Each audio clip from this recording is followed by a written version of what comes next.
Hello po, ito nagluto ako ng ginisang talbos ng kamote. Yan.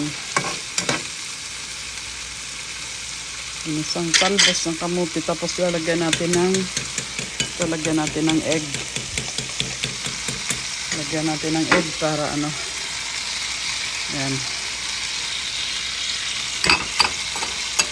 Para mayroon tayong ulam. Diba? Ganyan lang ang ano natin.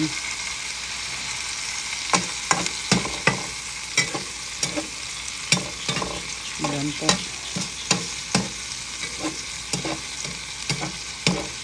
Lagyan natin ng egg para masarap. Po yan, galing po yan sa garden natin. Itong talbos ng kamote.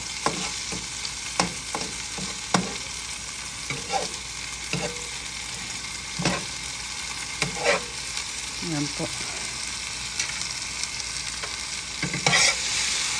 Luto na po ito. Kunti lang yung egg niya. Ayan po. Thank you po sa panood nyo.